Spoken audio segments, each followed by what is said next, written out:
Hoy mga movie fans! Ngayon, susuriin natin ang isang fantasy battle na siguradong magpapainit ng ulo Kratos, ang Ghost of Sparta, laban kay Godzilla, ang hari ng mga halimaw. Sino kaya ang mananalo sa engkwentrong ito? Talatalangin. Una, si Kratos. Ang lalaking ito ay parang isang hukbo, kinakalaban ng mga Diyos at Titan na parang nag-eehersisyo lang. Gamit ang Blades of Chaos, mga sandatang kasing bangis ng tunog nila, taglay ni Kratos ang lakas, bilis at determinasyong pabagsakin ang kahit sinong kalaban. Naalala niyo ba nang pinugutan niya si Helios? Ganyan ang tindi ng pinag-uusapan natin dito. Ngayon naman, pag-usapan natin si Godzilla. Ang higanteng radioactive na butiki na ito ay nagwawasak na ng mga lungsod simula pa noong 1954. Gamit ang kanyang atomic breath, napakalaking katawan at halos hindi masisirang balat, si Godzilla ay isang puwersa ng kalikasan. Sa totoo lang, hinarap ng halimaw na ito sina King Ghidorah, Mothra at maging si Mechagodzilla at nanaig siya sa lahat.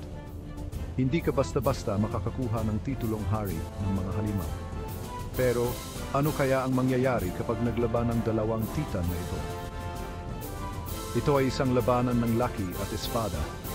Malamang na unahin ni Kratos ang mga binti ni Godzilla, susubukan niyang pabagsakin ang napakalaking halimaw. Tandaan, hindi lang puro lakas si Kratos, mayroon din siyang estratehiya at karanasan. Napabagsak na niya ang mga kalaban na mas malaki sa kanya.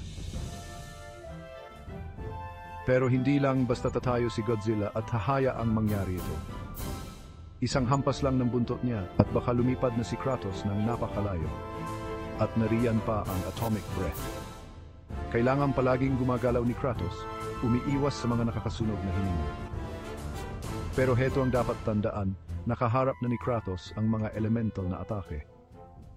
Mula apoy hanggang yelo, naranasan na niya ang lahat. Malamang nagagamitin niya ang kapaligiran para sa kanyang kalamangan, maghahanap ng mapagtataguan at aatake kapag hindi inaasahan ni Godzilla. Sa huli, bakang magpasya itibay. Taglay ni Kratos ang stamina, pero si Godzilla naman ay may matinding durability. Makakahanap kaya ng paraan si Kratos para makapasok sa matigas na balat ni Godzilla? O baka ang walang humpay na kapangyarihan ni Godzilla ang magpapabagsak kay Kratos? Mahirap sabihin, pero isang bagay ang sigurado, magiging napakagandang laban. Kaya, sino sa tingin nyo ang manalo sa Ultimate Showdown na ito? I-comment ang inyong mga opinyon sa ibaba at huwag kalimutang mag-like at mag-subscribe para sa mas marami pang epic matchups. Hanggang sa susunod, stay awesome!